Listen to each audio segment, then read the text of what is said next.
Welcome back to the PucknPod. On today's episode, we discuss the Leafs and the Canucks seasons so far, some news from the NBA, and finally, we discuss the MCU, the Marvel Cinematic Universe. That's all coming up next right here on the PucknPod. Let's puck and go.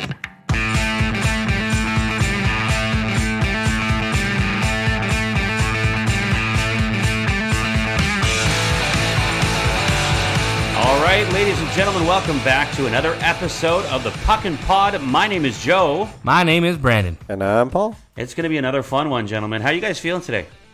Feeling pretty good. You've been sick, Paul, actually. How are you feeling? Like, it's been a long time. It has been a long time. I'm dealing with about 6.5 weeks of whatever respiratory virus this is. Not COVID. Not COVID. To be clear to the fans out there, he's not sitting in front of us with COVID. Trying to do the show. No, it's some sort of respiratory virus. When I say I'm feeling pretty good, I'm actually feeling pretty good because the last 6 weeks it's always been a bit of a wave up and down.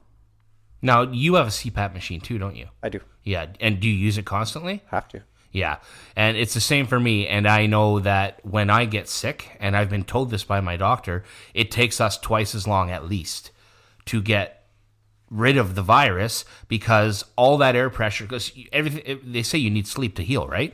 Well, when we sleep, we have this air pressure going into our lungs, pushing all that fluid right to the bottom, and it stays there. Yeah. It's nasty, but you can't sleep without it. Not only is it detrimental to your health, you could literally die, but two, you can't sleep without it anyway because you can't breathe. That's right. So yeah, it's nasty. It must be weird getting used to sleeping with a mask on. It didn't take me as long as I thought it would. I would say probably less than a month, and I was fine with it. Interesting. But I also don't move a lot when I sleep. See, that's my problem. And I never have been a stomach sleeper. Yeah. CPAP machine actually I find helps with you not moving as much because it will wake you up if you kind of hit it the wrong way. But when you've got forced air coming in, you're actually a lot more at rest and peace when you're sleeping, I find. Yeah, fair enough. So you can relax on your back or whatever. Whereas where I struggle is because I can't do that. A lot of it's my bed's fault more than it is mine. Like, I don't sleep with a CPAP machine, obviously, but if I had one that helped me breathe, then maybe I would be able to sleep on my back, and maybe I'd be more comfortable. I don't know, but I'm not going to get a $5,000 CPAP machine to try that out. Gentlemen, we've got another full-packed show to talk about some stuff today. Let's talk a little bit about the Leafs and Canucks with the season we've got so far. It's been a really exciting season. It has. A little bit of ups and downs, I would say, as a Leafs fan, and some really fun, positive things happening, some things that you can nitpick. And, I mean, obviously it's early, but, the record so far isn't terrible. And in the Atlantic Division, actually, everybody's kind of mediocre right now, for the most part. So, yeah, standings are not really too worried yet. I mean, I think we're 7 games in, but the stylistically, I like what they're doing or what they're trying to do. It hasn't been consistent, as we most recently know, but I would say it's definitely fun to watch for sure. What was with that nothing burger in Columbus? Man, it's so funny because it was a TSN broadcast that I watched, and they pumped the tires of Toronto before the game, which they don't usually do, to be honest. TSN is... Wait a second. Are you trying to tell me that TSN doesn't pump the tires of the Toronto Maple Leafs? Yes, and the reason I think that is because there's a difference. They talk about the Leafs all the time, but I don't think it's generally that positive, with the exception of maybe O-Dog. Now, okay, I can't argue with that. And now, for those of you who are listening who are like, what is he talking about? Every other team around the league, well, specifically Canadian teams, they always argue the fact that TSN and Sportsnet are always pro-Leafs and everyone else gets put to the back burner. And that's the run-on joke, right? TSN is the Toronto Sports Network. So when you say that, of course, the argument is, wait a second, that's not true, because all they ever do, if you go to tsn.ca right now, you'll see a story about the Leafs, guaranteed. Maybe about what Austin Matthews had for breakfast. Like, those are the kind of things that actually exist. Out of 7 videos on their ticker, I guarantee you at least 5 are about Toronto. Exactly. And I understand, and I wholeheartedly understand why people hate the Leafs for that reason. Yeah. I love it because I get coverage. Of course. But to be honest with you, it's not necessarily always them pumping the tires of the Leafs. It's just they're covering every single thing. Dennis Hildeby bought a brand new chair for his apartment. Like, nobody gives a crap, right? Even I'm like, what the hell is this about? Exactly. But TSN was pumping the tires, and to be honest with you, I think it was well-deserved. Yeah. They'd been playing very well. They just came off a win against Tampa Bay, which was probably the best game they've played in years, man. Like 60 minutes, maybe 58. With the exception of possibly taking too many penalties in that game, it was almost a flawless game. Which has been a bit of an issue for them this year. They have been taking a lot more penalties than they usually do. Yeah. And fines and suspensions, too. Oh, man. I right now, and then I'm not trying to stay on the negative side of things, but I really cannot understand how Oliver Ekman-Larsson got a $5,000 fine for that when David Pastrnak during the playoffs last year had a much worse, worse backing hit into Tavares, and it didn't even have any supplemental discipline at all. This sounds like a topic for What's Buggin' Brando. And I'm sure it will be, but you're absolutely right. Like, the thing about it is the last time you had What's Buggin' Brando, we were talking about NHL player safety and the decisions that they make and how they come up with the conclusions they do. And it's like, it's baffling when you consider, that's exactly the same thing that you've seen on another team where a guy gets away with murder. And then it happens to your guy, right? I have 2 quick points on that, and then I'm going to stop because it's going to get me fired up. Fair enough. But the first point is that there was actually a report today that said they were considering suspending OEL for that hit. Quite literally going to suspend him for that hit. Wow. Absolutely ridiculous. Yeah. Considering Gensel had, did he punch him or something in the face? What was the infraction that he did to OEL beforehand? I'm not 100% sure. I don't remember now. He had knocked Ekman-Larsson down, and OEL was on his knees on the ground and like, what are you doing? And then he does that. I guess that hit and maybe Perro saw it as revenge, but it was just a regular hockey hit. It was an interference call in the end, but was it deserving of a fine or even the possibility of a suspension? Like, what is going on? I do not understand player safety and how he discerns things. And what I will say is that my second point to that is the fact that this hit happens 4 times a game these days. From every team. Every team is doing this. And it's been, again, it's trendy. Like, that back hit has been a thing for a while now. Like, where the hell does this come from out of the blue that all of a sudden now he gets a fine? Has there been an instance in the NHL in the last 2 seasons where anything has been supplementary? Like, it just pisses me off. Well, and considering a back hit compared to, say, like a hip check or an elbow or something like that, to me, to certain extents, it seems like the lesser of an evil in terms of hits, because you see shoulders going to people all the time, you see elbows going into people all the time. Those hip checks, those hard hits from behind, that like we look at Kevin Rooney where he got hit hard and went flying into the boards, like where there's no withholding from falling through with the possibility of injuring somebody. Not that, again, that JT Miller was trying to injure Kevin Rooney, but I don't believe OEL was trying to actually hurt There was no Gensel. intent. No intent to hurt Gensel on that play. It's tough watching this league and seeing these type of hits and then seeing what does or doesn't happen, like on both ends of the spectrum. When you're a fan, you're like, that's definitely a suspension, or that's definitely a fine, or that's, that guy's definitely going to be gone for a while. And then the league does nothing, or, does something, but it's like really minimal, or they give him the book when he doesn't deserve it. It just seems like you can't even tell anymore. I just remembered, I think, something else that pisses me off about this is the fact that I don't believe DOPS released a statement or a video as to why they fined him. Right. Yeah. Yeah, I didn't even pay attention to that, actually. So what else is happening in Leafland so far this season? I got a couple of stats I wanted to point out, to be honest with you, that I thought were pretty interesting. With the system changes that Berube's trying to bring in, they're playing that faster north-south, what he calls a gritty, harder game. What I will say is that I really haven't seen that much ramp up in physical play as far as like throughout the game.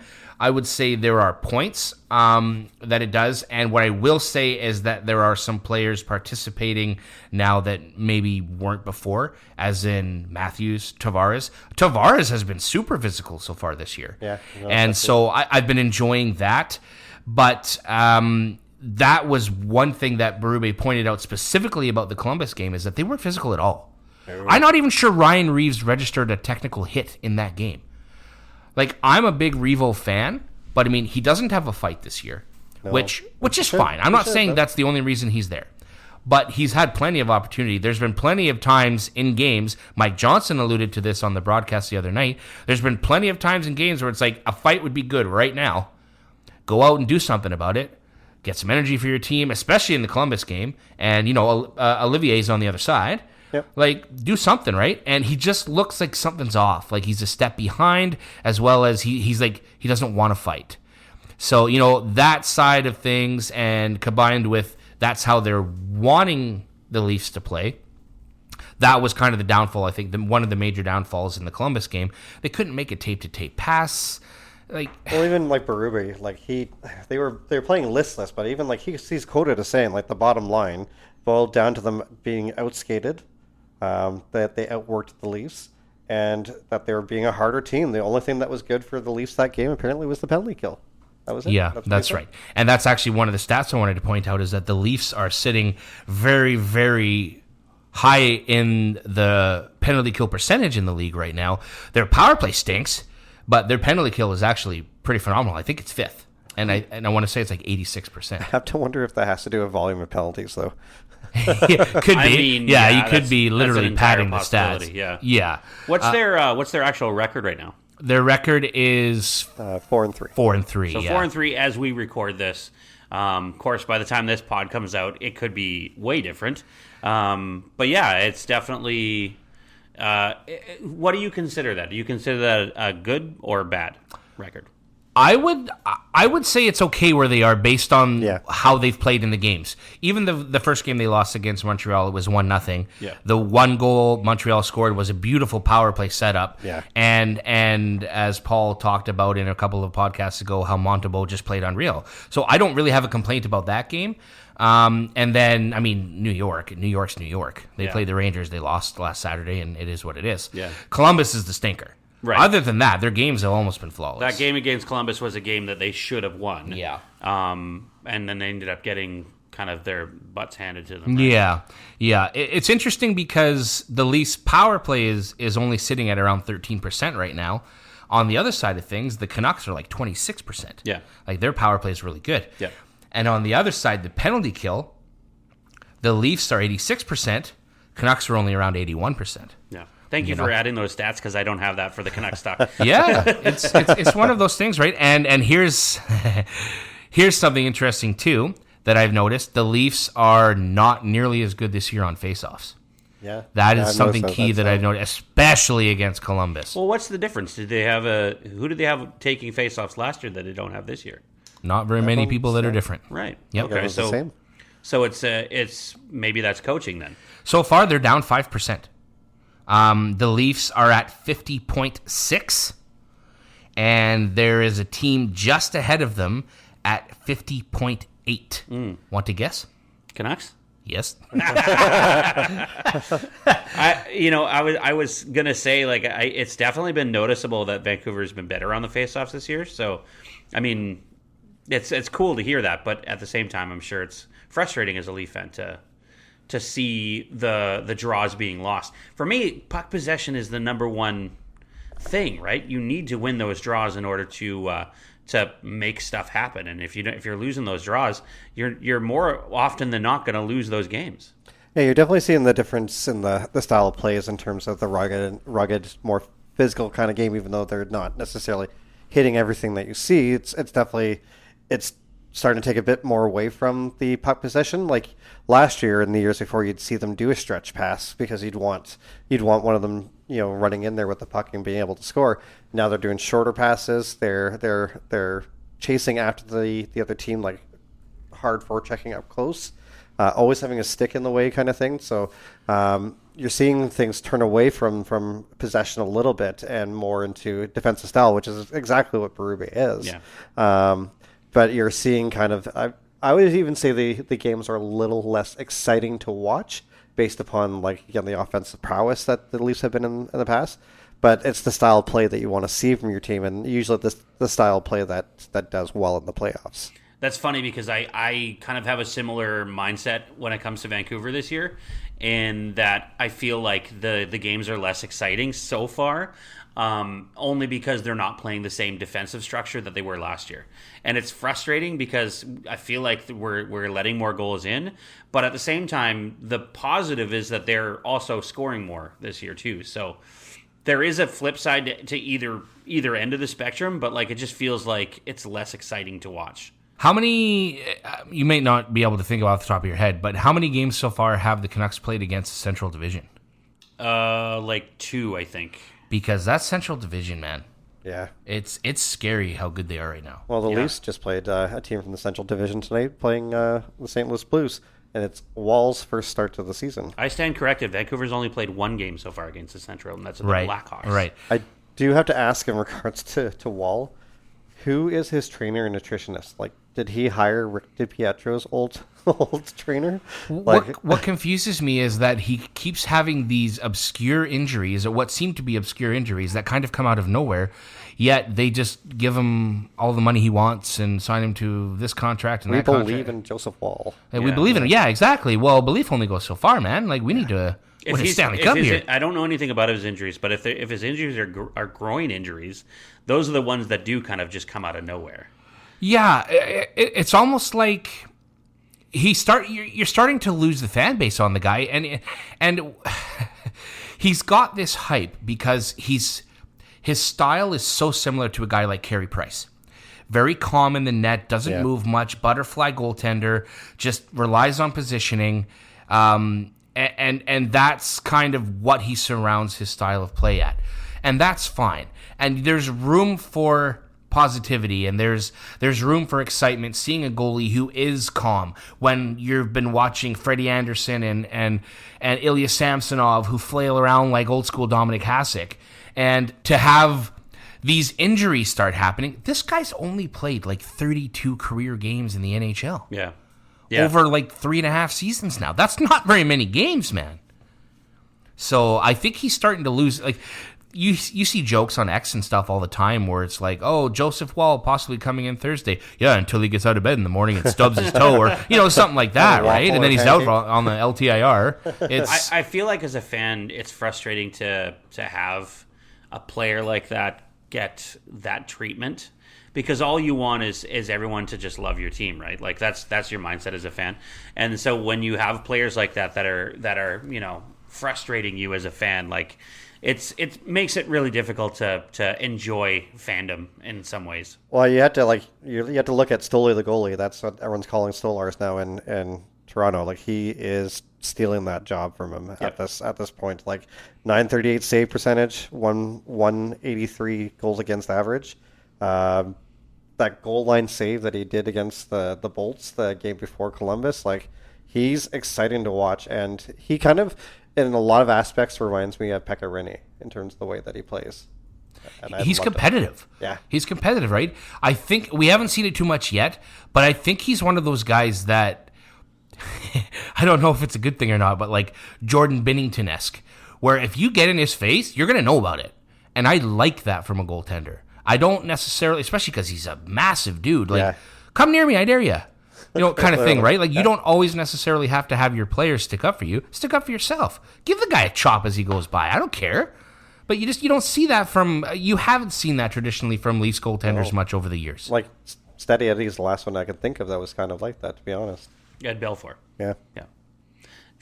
When you use the nicknames, you want to make sure the audience understands what you're saying. That's what you're here for, Joe. It's okay. No, it's like code. Figure it out. Yeah. No, I totally agree with you, and it's interesting when you have a goaltender kind of come out of, not to say that he came out of nowhere, but to kind of come out of nowhere and steal the job, right? Vancouver's going through something very similar right now. So, yeah, Vancouver's had a really interesting, obviously, like we've talked about in the past, they've had a really interesting offseason. But this regular season, the first couple of games were a bit worrisome for me. Like, I was kind of thinking to myself, like, geez, are they ever going to win with this style of play where they kind of give up on defense, right? Which is a sad thing to think about when you compare it to last year where defense was their game. It was like the strong point. But I feel like the strategy has changed a little bit this year. They're still playing a good defensive game for the most part, but what seems to be happening more now is the offense is starting to turn on. And I heard something really interesting on the radio that this morning when they were talking about the difference between last year and this year for Vancouver. And the difference last year was it seemed like they were working extra hard to get that goal that they were trying to, get. So like a game tying goal or whatever, that all important goal. And they would get a lot of goals where like it would bounce off of somebody's butt and then it'd be right there in the open for them to tap it in. Or like it would tip in off somebody or whatever, like a fluke goal, right? Whereas this year it seems like they're actually purposefully positioning themselves in a better position to score, and it seems to be working. And so that's the kind of difference between that last year and this year, where it's the depth that they have at forward is kind of paying off to that road where they're able to score much easier goals because of that. And here we go with the comparison. Didn't take long, but I would say the opposite side of things for Toronto, where you get guys like Chris Tanev making a direct impact by, like, Paul can probably agree, but for years, the way the defensemen play on the Leafs, a guy comes streaking up the wing and you're literally just waiting for them to get past them. Yeah. Well, Tanev seems to put himself into a position where there's no room for you to get by. That's the point. That's the point of D, right? A D-man is supposed to put himself between the person, the puck, and the net, so that they don't have an opportunity to get a clear shot on net, right?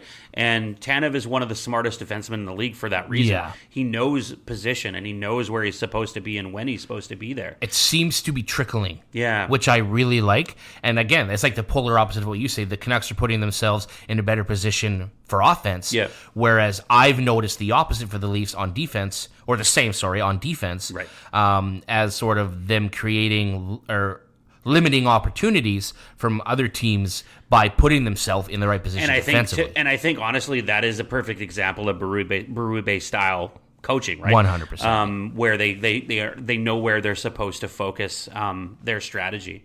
One other sort of aspect, we were talking about goaltending. The Canucks traded for Kevin Lankinen a couple weeks back now, and Kevin Lankinen has basically taken the number one starting job from Artur Silovs.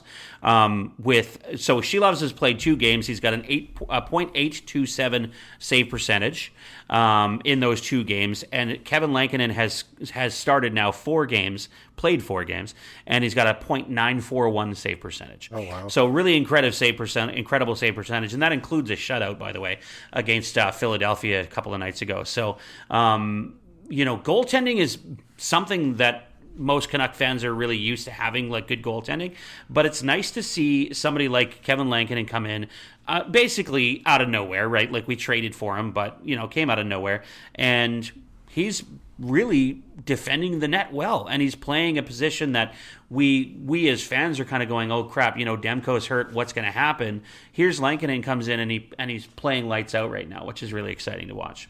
I know it's early, but has there been any update on Demko and a possible return? So there's all sorts of different speculation that I'm seeing. Like the one thing I read today on X was that they're looking at a possible November return. However, that could also end up being a December return. The injury that he has is such a rare one that there's really no way to know. He could come back for 1 game and then re-injure himself, or he could come back for 15 games and then re-injure himself. So I feel like the benefit that we have is having a goalie like Lankinen who is able to be a number one in his stead.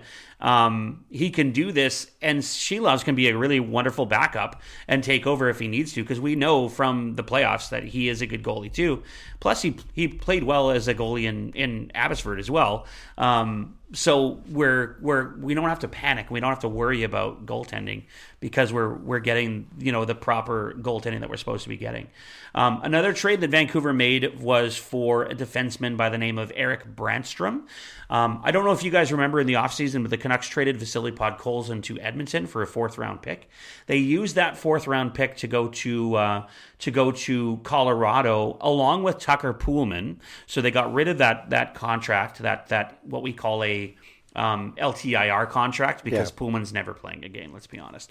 They traded that to Colorado in exchange for Erik Brannstrom, who's 25 years old. He's a speedy defenseman. He's got good hands. The one thing that we were really concerned about with Brannstrom was defensive positioning, and he's shown over the past few games that he's actually decent in terms of defensive positioning. So he's learning Tocchet's style of defense. He's also, working with somebody like Adam Foote is going to help with that, but he's playing well defensively. So there's no real, he's not being a defensive liability is what I'm trying to say. So it's kind of exciting to have that. The Canucks did lose Derek Forbort for a little while. He had to leave the team for personal reasons. Nobody knows what that is, and it doesn't really matter. In the end, that's what freed up the space for Erik Brannstrom to come and play. But the one really interesting storyline so far this season that I feel like isn't getting enough talk is actually Daniel Sprong. So you remember the Canucks signed Daniel Sprong this offseason for under $1 million, and everyone was thinking this could be the sneakiest steal of the whole offseason because of the offensive sort of structure that he brings to the team. Goes along with the kind of offensive depth that they have with this team. But the one thing that they kind of, and they did talk about it, but the one thing that we as Canuck fans didn't think was possible was for somebody to not play well defensively under Rick Tocchet. And that's the big problem with Daniel Sprong right now. He's been scratched a few times now. In exchange for players like Arshdeep Bains and Aatu Ratu, who came in his place. Aatu Ratu has since been sent down to Abbotsford, but Arshdeep Bains and Erik Brannstrom both remain with the Canucks right now. They did get transitioned to Abbotsford today as we record this, but that's more for paper, for paper transactions. They'll be back with the team again when they play again on Saturday. So he was pretty highly touted when he was drafted, too. 15th overall by Vegas. Yeah, he was. Yeah. In 2017. Like, he was expected to be quite the player. I remember when he got traded to Ottawa, and the whole thing that everyone was saying when he got traded was, this is a really good player that Ottawa's getting back. Like, there was a lot of speculation that he was going to be the player that Ottawa needed him to be. Replace Erik Karlsson. Yeah, that was the whole point, right? But I think the reason why it didn't work so well for him there's probably a couple reasons, but one of the major reasons I think is defensive coaching. Like, they don't have the defensive coaching that say Vancouver has, right? It shows how much mentoring can make a difference for these players, right? Like certain players that were absolutely awful in one system, you put them with the right mindset of like somebody like Adam Foote, that it could maybe make a difference that he becomes a steady defenseman in the future for the Canucks because he's learning aspects from Adam Foote that he maybe wasn't able to learn from any of the coaches that they had in Ottawa or in junior, wherever he had played prior to that. Like mentoring in the NHL is a very big part of how a player can change their career around. And honestly, too, I think a lot of times when a guy gets traded, he got traded out of Colorado where he never even got to play a game. He never got to play a preseason game or anything. So for him, like, that's scary, right? You get traded out of a place after never playing a game. Like, you're thinking, maybe my career is not going where I think it's going. Look at what happened with Luke Schenn, right? Luke Schenn was playing in the AHL in California when Vancouver traded for him, and he came back and he turned his career around. Yeah. So, defensemen take longer to develop too, right? They do. Unless you're Cale Makar, Quinn Hughes, or Drew Doughty, or Drew Doughty, or Lane the bobblehead Hudson, like, you quite literally don't develop until you're in your mid-20s, and that's exactly where he is now. So maybe this is the point where it turns around. Exactly, and you've still got a high ceiling to get to, even at 25 years old. So there's lots of time. One of the other biggest sort of news stories around Vancouver is Elias Pettersson struggling big time to get A, he hasn't scored yet, and B, just there seems to be something with his sort of body language where he's fighting something, whether it's a demon or if it's just an injury that he's not talking about. Something's going on, and I think the fans are noticing it more, and obviously the media is talking about it. But it's a frustrating thing to watch because we know what he's capable of, but for him to have 0 goals in 6 games is unheard of. How is he with the media? So he's good with the media. Like he's not standoffish or anything like that. He answers questions to the best of his abilities, but he definitely, it's like something he doesn't want to talk about, obviously, right? With most players, if they're struggling with something, they don't want to talk about it 100 times a week. They want to obviously get over that hurdle. I will say he does have 3 points in 6 games, 3 assists, but that's low for him. This is a point a game player. I wonder if it's a Swedish thing, because he kind of reminds me of the demeanor that William Nylander had. Yeah. And it wasn't until probably the last year or two where Nylander really sort of took off offensively and kind of set himself apart from the former player he was. And on top of that, sort of settle into what his role is on that particular team. Right. And I think that Pettersson has a much larger role than Nylander. At least he has done so far in his career. Yeah, role within the team. Within the team. Yeah. And maybe that's been too high of a pressure situation. Whereas Nylander's had 3 guys ahead of him. It didn't matter where he was. Yeah, that's a good point. Right? He still produced, but he didn't need to be at the forefront. Well, Pettersson has been forced to be at the forefront ever since he was drafted. So you wonder now, he's only 25. Yeah. Nylander's 28. Within a year or two, maybe he'll start to settle in and everything will be okay. Yeah, it's I agree. I think the thing about it is it's very clear that it's in his head, right? And this is the problem with professional sports athletes in general, is a lot of it is in your head, and when you're struggling and it gets in your head, it stays there for a long time, and it can really affect how things turn out for you one year to another.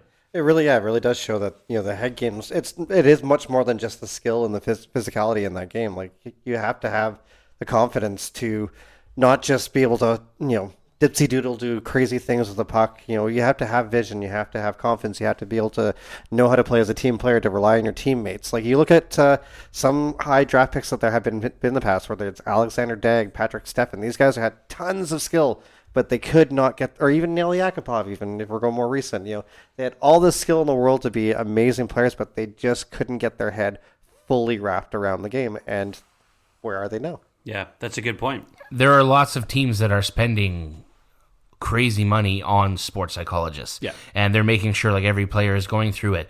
The player assistance program for mental health and abuse. And now they're having more of a forefront role and having the ability for players to take advantage of these programs that will help them that, in the 80s or 90s, you just sucked it up, right? Yeah. It kind of goes with the entire world. We're all have gone into that direction where, maybe it's time to admit that some of us need a little bit of help. Yeah, you adapt to the issues that you're having. For yeah, sure. And it's pretty incredible, I think, and great that the NHL has these programs. Yeah. And as you say, having that mental strength and having the tools now, like maybe there wasn't 5 years ago, even 10, 15 for sure.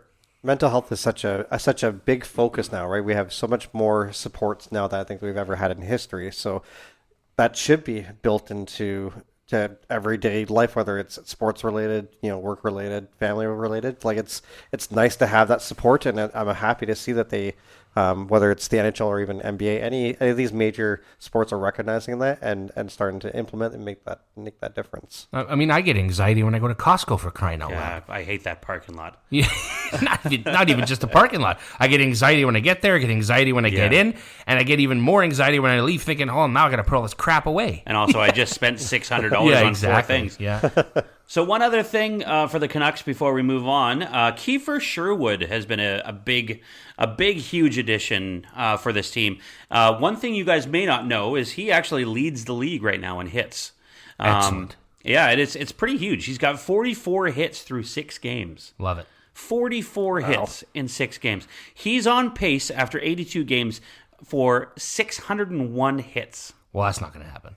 It's not going to happen. He's probably not going to play 82 games either. But that's a lot of freaking hits, right? You were high on him when he came to Vancouver. For that reason. Yeah. Now, when you look at, for all I know, by the time we air this podcast, Dakota Joshua could be back with the team, which is another heavy force that you add back to the team again. So when you add that with Kiefer Sherwood, that's a pretty dynamic bottom 6 that you've got. So I'm really looking forward to what will happen in the playoffs and what will happen later on this season. But 44 hits through 6 games, that's really, really impressive. Is there an NHL record for hits in a season? Oh, there's definitely, yeah. I'd be willing to bet somebody like Bob Probert or Ty Domi holds that record. I would think. Robert Svehla, Svehla, has the most hits in a season with 386 hits in 2001-2002.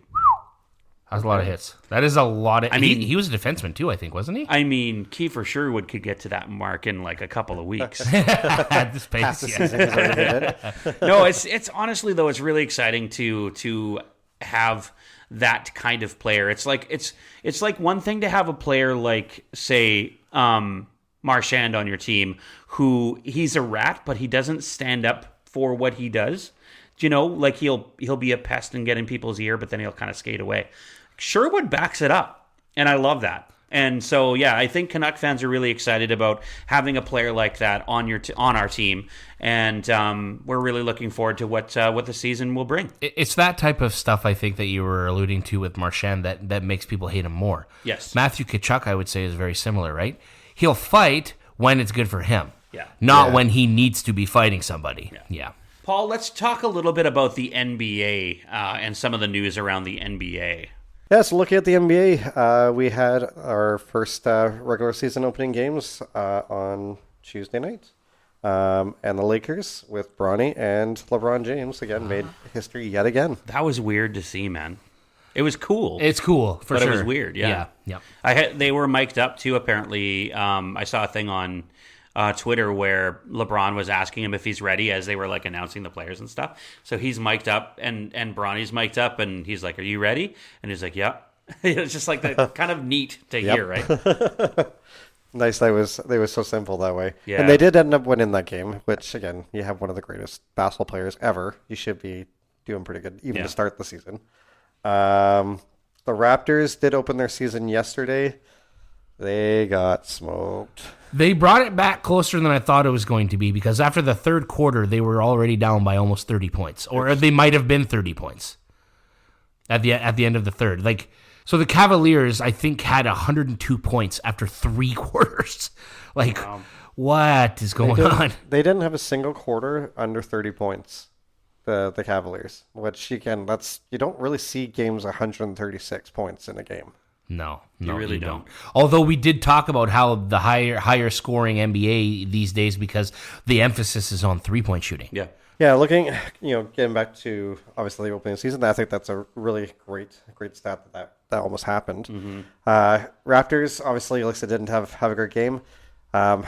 When you're banking your team on a guy like Scotty Barnes, and Barnes is going to be a great player, and he kind of is showing his worth. Starting off your season 3 for 14, under double-digit points, that's not looking good for you for the start of the season. No. That needs to change going forward. He's the leader on the team. He's got to pull it up. He's got to pull it together. Yeah, this is his 3rd season, right? I believe it's 4th now. Right. It's not really a good look. But I mean, everybody has off games, I suppose. But yeah, you expect to come out firing, right? It's the same with the NHL. You think like Austin Matthews, he has to score in his first game. He had 69 goals last year. Well, he didn't score for the first 3. Happens. But yeah, 3 for 14 looks pretty rough. Pedersen could go on a run and score 43 goals this year or something like that. But it just needs to score 1 to get going, right? Yeah. And like I said, I'm making a big deal about the first game, but again, it can set the tone for your season with your star players sometimes. Yes. Basketball is a little different, right? And there's so much reliance on the star players when it comes to basketball that you have an expectation around that. Maybe it'll be different his next game. I'm hoping that it is. But yeah, not a good start. On the other side of things, RJ Barrett is still injured, right? That is true. Isn't he their best defensive player? Or one of their best defensive players? Not that that's going to score points necessarily for them, but it could help limit the other team. But yeah, like because he was traded obviously for OG Anunoby last year, and Anunoby is one of the best guards in the entire league. Barrett is known more for I think his scoring prowess, but his defense was something that was noticed once he was traded to the Raptors. That he actually is very good at covering his man. So certainly that is missing for the start of the year for them for sure. A couple other things with the NBA so far this start of the season. A lot of players are predicting from what I've seen online that Canadian basketball player Shai Gilgeous-Alexander is expected to possibly be the MVP this year. So that'll be pretty cool to see. That would be cool, yeah. That's very cool, yeah. Since Steve Nash was the last Canadian to win it, so I'd love he won to see it twice. He did 2 years in a row. Yep. Phoenix Suns, and then. The one that I thought was kind of interesting was Joel Embiid missing the first game of the season. There hasn't really been a lot of speculation why, but it wasn't injury related. He just didn't play the first game of the season. Maybe it was like a punishment.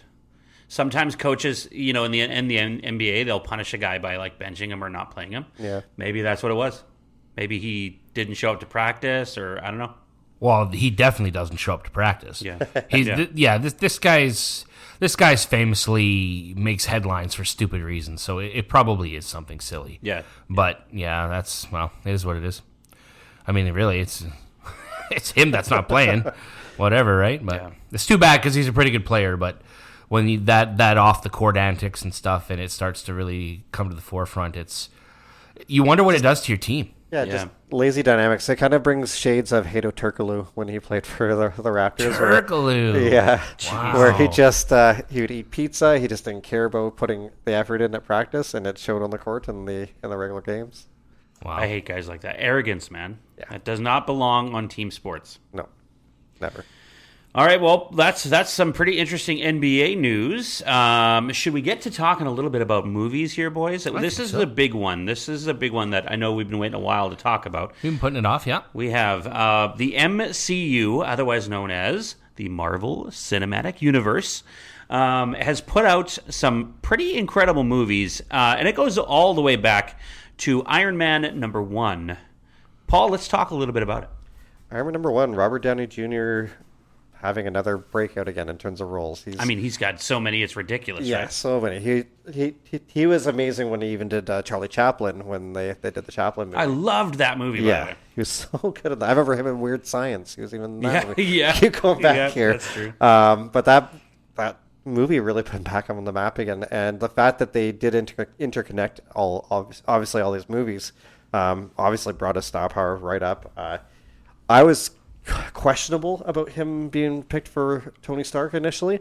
I thought there were better actors. Even the talks of Tom Cruise initially was even talked about for Iron Man. Honestly, though, we have to the universe needs to stop putting Tom Cruise in everything, because if they haven't learned anything from Reacher, I don't know what they're gonna do.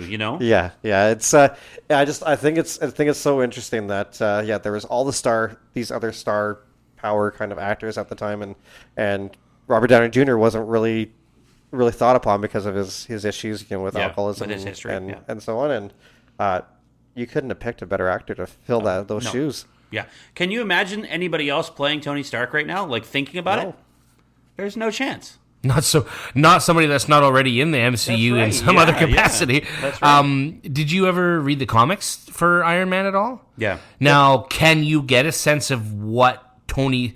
Now, leave Iron Man necessarily out of it, because really it's Tony Stark is the character. Is there any indication in the comic books about personality traits, and if you think that Robert Downey's filling the role based on what the comics were? I think he's filling the role based on what the comics were. Yeah, right. Definitely. Because I haven't read the comics at all, and I think that's probably where you're getting at, Paul, when you talk about not even being able to imagine him in that role back then. Back then, yeah. Because it is a different character, right? But yeah, like now we can't think of anybody else to play that guy. He filled those shoes well. Perfectly. Good supporting cast too, obviously, for that first film. Like Jeff Bridges as the Ironmonger. He was. I don't want to say he was menacing. He was so powerful in how he portrayed Obadiah Stone. Like Jeff Bridges, that I already loved him from Big Lebowski in regards of his acting chops. I've loved him in everything he's in. In everything that he's in. He even did a movie, 2 movies actually, Arlington Road and Blown Away, that they were bomb-based movies and, very, very intense, and he carried both of those films. Like he was again, I could say pretty much for almost all the MC movies, they were very well cast for very much almost every single one of them that I've seen so far. He always seems to play like an overbearing character in the movies that he plays. Have you guys ever seen White Squall? Yeah, love that movie. That was a great movie back in the day. And what about this one? I'm curious if you have. He was in a movie called Crazy Heart. Yes, I've heard of it. I've never seen it. So basically, he plays a washed-up country singer. Who's an alcoholic. I've seen it. Yeah, I've seen it. Yeah. And I mean, and he recorded and sang all of the music for that movie. Yeah, he plays music in real life. Yeah, Colin Farrell's actually in that movie with him. Yeah. Basically playing like almost like a younger version of him, right? And Colin Farrell did all his own singing and stuff too. So it's actually, if you haven't seen it, Crazy Heart's a really good movie, but awesome. Jeff Bridges is just so awesome. So on from Iron Man, we move on to the Incredible Hulk. So now there's many versions of this movie. Yes. So there's the Eric Bana version, which is called the Hulk, which is not part of the MCU. The one that is a part of the MCU is the Incredible Hulk with Edward Norton. So let's talk a little bit about that because somebody else ends up playing the Hulk later on. Edward Norton, I haven't seen this movie. I'll be transparent. I have not seen The Incredible Hulk from 2008.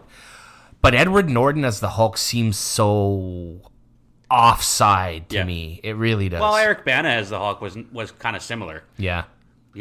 I think what made Edward Norton actually more of a compelling choice was that he emphasized what Bill Bixby did for the Hulk TV show. And Bill Bixby had very much the same mannerisms, the approach to how he dealt with the people that he was engaging in the movie, or I guess in the show. Edward Norton had the same mannerisms and I guess acting chops, as Bill Bixby did, and emulated that character very well, like the Bruce Banner that Bill Bixby did. I thought he was a great choice. I understand why he got changed in the future, which we'll allude to. Any thoughts you had on Edward Norton in this film? I love Edward Norton. Like, there's not a movie he's done where I've been disappointed. But yeah, I agree. I think that's and I when I watched it, I was constantly comparing it to the Eric Bana version, because the one thing that I did not like about the Eric Bana version, which I'm sure a lot of people might agree with, but there might be some people who don't agree with me, is that the director Ang Lee made that movie. I do not like the style that he chose. No. The sort of, and I understand what he was going for. He was going for kind of a comic book visual, but I did not like the wipes, the different, you would have one shot here in the left corner and then a new shot is showing up in the bottom right corner so you can see both. Like, that bothered me. It took me out of the movie. And I'd hit the power button on my TV real fast. Yeah, it was so frustrating to watch. It felt like an emo film. Very much. Very much. And I mean, this is coming to you from the director of Brokeback Mountain. So there you go. Looking at, obviously, again, because it's always good to focus on the villains in these films too. And Tim Roth, obviously encompassing the role of Abomination, he was great. He was menacing. That The Incredible Hulk is not a very acclaimed film of the MCU, but I think it's very underrated. Tim Roth is great as Edward Norton's counterpart in that movie. Agreed. Yeah, agreed. All right, so Iron Man 2. This is actually one of those rare sequels where and And I say rare because a lot of times sequels don't work out. But this is one of those rare ones where I really enjoyed this one. I liked a lot of the cast in this movie. It was a unique one because they had switched the character of James Rhodes, who is his best friend. Instead of Terrence Howard. Instead of Terrence Howard, they have Don Cheadle now playing that character.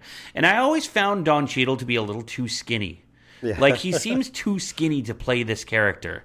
And it's, like, obvious, and it bothers me every time I see it. So that was the one thing that kind of stood out to me. But, Mickey Rourke playing the villain in this movie, incredible. Just it goes back to some other roles where he seems to just completely dedicate himself to the role, like the wrestler. Look at the shape he got into. Yeah. The Russian accent he does in Iron Man 2. I think I can't really compare it other than what I've seen in pop culture, but it seems like it's pretty damn good to me. It's like if you refer to another Edward Norton movie in Rounders and how it's a standing joke how John Malkovich's His Russian accent is so bad in that movie, done purposely. And then, you hear Mickey Rourke in this one.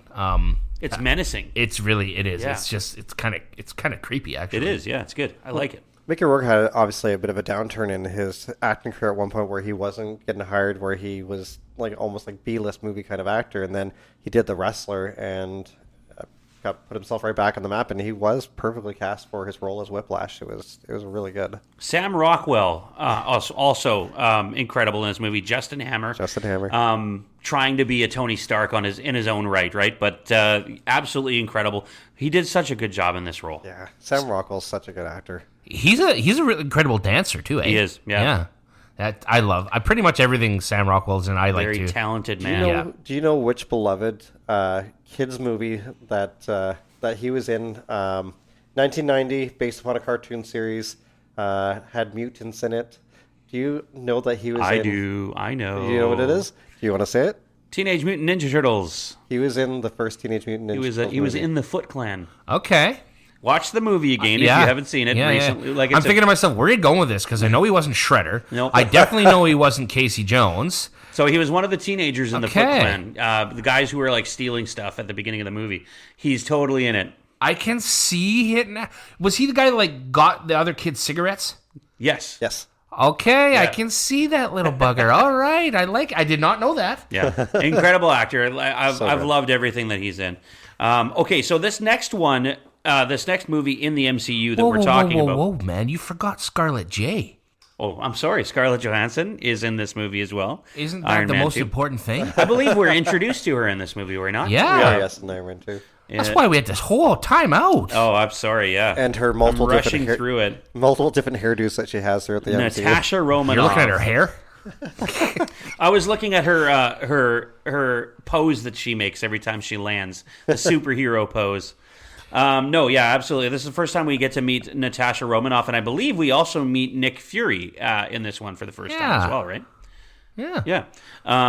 Jackson. Trying not to give too many spoilers away, but so this next one is Thor.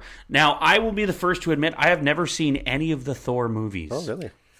I have now seen 2 out of 3. Originally, when I had gone through in kind of in chronological order, order of release, watched the movies. I had skipped the Thors initially, but I have seen 2 out of the 3. The one I haven't seen, it doesn't matter. I can't remember. I think it's the second one. Yeah. But this one, I didn't mind this one. Is the most recent one is Ragnarok, right? No, Love and Thunder. Love and Thunder, yeah. Ragnarok's before that. Okay. Yeah, I think, again, a lot of people weren't expecting Chris Hemsworth as Thor. His other kind of major role before that was actually just in Star Trek playing Captain Kirk's father. I remember, the original or the original new Star Trek with Chris Pine. Yeah. He wasn't expected to fill the shoes, and he filled them very well, and obviously like jacked himself up for the film. The training regimen he had to do, and apparently he had to eat a ton of protein all the time to gain the muscle mass that he had for playing the role. Not only gain but maintain it too. Yeah. And he had a great supporting cast, like obviously Stellan Skarsgård, Natalie Portman, Kat Dennings, Tom Hiddleston. Yeah, Tom Hiddleston's so good. Anthony Hopkins, Rene Russo. They had such good supporting cast that again, it's still not the most renowned of the films, but it's still very entertaining to watch, and you can see the story and the acting chops, how that all parlayed together. I feel like it was a kind of a gateway for Chris Hemsworth in terms of action movies, right? Definitely. Like, have you seen Extraction and Extraction 2? Really good movies. I have not really actually. Good. Yeah. Check them out. They're on Netflix. Really good. High intensity, like high action, like really good movies. All right, Captain America, the First Avenger. We're talking about Chris Evans, basically post Fantastic Four. Human Torch. I mean, there's a joke in there. If you've seen the most recent Wolverine and Deadpool movie, there's a joke in there, but we won't give it away. But yes, Chris Evans coming out as Captain America. One of my favorite things from this movie was the transition from skinny boy to Captain America. When he came out of that machine and he's like jacked, basically what he normally looks like. But it was really cool, the kind of the CGI that they used to make him skinny. Yeah, I remember Haley Atwell at that scene where he's doing the transformation. There's a part where she touches him on the chest, and that wasn't scripted. She was just so in awe at the time that she had touched his chest after he came out of the machine. I thought that was so hilarious. So one of my favorite actors is in this movie as the Red Skull. Hugo Weaving, incredible villain actor. Yeah, incredible villain actor. From The Matrix, right? Yes, and also from Lord of the Rings. Yes, right. Okay. Yep. Yeah, he plays Agent Smith in the Matrix, but in specifically the acting he brings out, like he plays a villain so well. He knows how to be menacing. And obviously, looking at breakout role for Sebastian Stan. Obviously, more breakout role later on, but he's played his character well in the MCU. Very well. Yeah. Tommy Lee Jones too. That's right. Yeah, that's right. Stanley Tucci as well. Oh yeah. Oh, that's right. I always forget about. I love doing this because you think back and you go, "That's right. I totally forgot that character was even in that movie." Right? Yeah, absolutely. All right, boys. So Captain America, and now we're on to the first Avengers film. I remember seeing this movie, and it just lifted me. It was like so cool to see all these characters come together and make something. It was the first time we've really gotten to see that, other than say a cartoon, right? Yeah, first basically extended universe film for almost any of them they could think of. Really, you don't really ever see this movie tie with this film, and have them all come together. This was one of the Paramount films for tying all these actors and characters together. What kind of budget are these guys working with?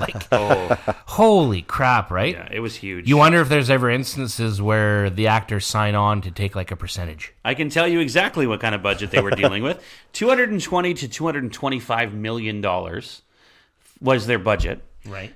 They ended up taking home in the box office $1.521 billion. That's a profit for sure. Yeah, a little bit of a profit for them. So obviously that's why they made more Avengers movies.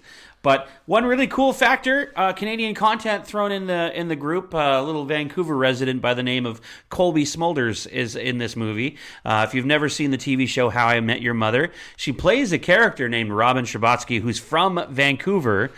Colby, of course, is also from Vancouver. So it's kind of nice to see that kind of homegrown talent making something of herself. 100%.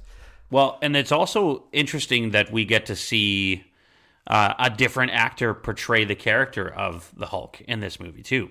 Yeah, that's the introduction where Mark Ruffalo comes in, right? That's right. Yeah. Yeah, and there was a lot of I guess controversy at first, and it was because of Edward Norton demanding more of a prominent role, demanding more money, where Marvel was like, well, we're focused on making a good film. You're not the only star. There's going to be multiple stars in this, and they're like, okay, well, we're just going to move on from you, Edward, and obviously move forward to Mark Ruffalo.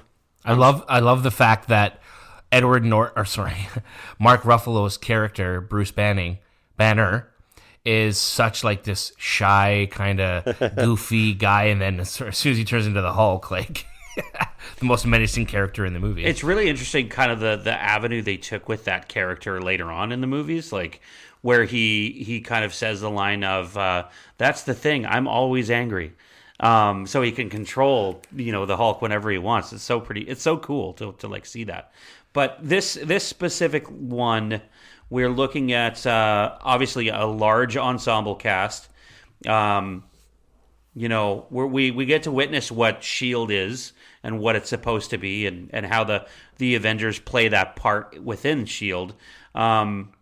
What's kind of a prominent kind of moment in the movie for you guys? I really liked the scene where Hawkeye, Jeremy Renner, he's already been mind controlled, and there's a crew of them that are going up to the flying ship. Flying ship, we'll call it that. Hover ship, whatever you want to call it. And they're obviously breaking in there to free Tom Hiddleston's character Loki, because he's been captured with quotations. I just found that whole scene very, very intense, very, very fun to watch, actually. I kind of like the part, it's kind of the climax of the film, I guess, when Iron Man or Tony Stark intercepts that missile that was heading straight for New York. Or Manhattan, I guess, whatever you want to call it. I thought that was pretty cool. Just the fact that, like, he grabs the missile and then he starts losing power in his suit, and it's what's going to happen? And I don't know. I just thought that was pretty the Hulk cool. has to catch him too. Yeah, exactly. Cool. Yeah. My favorite scene from that movie is a very simple scene when Loki is trying to tell Hulk that he's a god, and then Hulk grabs him and he smashes him around, and then he says, "Puny god." It's the best. That's my favorite scene out of all the Avengers movies. But yeah, like, just it's the stepping stone for what we've come to today with Marvel, with the Marvel Cinematic Universe, and we're going to have a lot more to talk about when it comes to the Marvel Cinematic Universe. But this is definitely a good way to, I think, end it here. But boys, I freaking love these movies, and I love movies in general. But like, this is a good series of movies to talk about. They've had a lot of bangers. Yeah, it's gonna make me want to rewatch the series now. Absolutely. Hopefully, it makes the audience want to do it too. But maybe I'll watch the actual Incredible Hulk film. Yeah, and to the audience, really. Right? To the audience, if you don't have to be a comic book fan to enjoy these films. They are catered to. Again, if you like action, you like a good story, you like a bit of comedy, you like we've been talking about, you like movies in general. These are great movies to watch. Yeah, absolutely. I'm sure there's movies and things out there that our audience are trying to get to us and let us know you guys need to check this out. So if you are one of those people, please make sure you comment on one of our social media sites. We're on X, or Twitter, formerly as Facebook. We're on Instagram. We're on YouTube. We're on Spotify. We're on anywhere you could possibly listen to a podcast. So make sure you guys reach out and leave us a comment. Let us know how you feel about the show. Let us know if there's something you feel like we're not talking about that you want us to talk about. We will be happy to do so. Gentlemen, how you guys feeling after this one? Excellent. Yeah, I was just gonna say, I just like that. We're rolling into hockey season. It's spooky movie season, so the wife and I have been tearing through some of those, and it's a good time of year. Yeah, lots of discussion. The best part about when you coming to the end of a year is that there's so much you've already experienced in the year, entertainment wise, life wise, anything. It's fun to be able to banter, to share our experiences, and I love doing this kind of stuff. Boys, we're right around the corner from talking about Christmas movies. Holy. Right around the corner. True. But that's for another podcast. Start my list now. Yeah, exactly. For this one, I want to say one more time, my name is Joe. My name is Brandon. And I'm Paul. We will see you guys in the next one.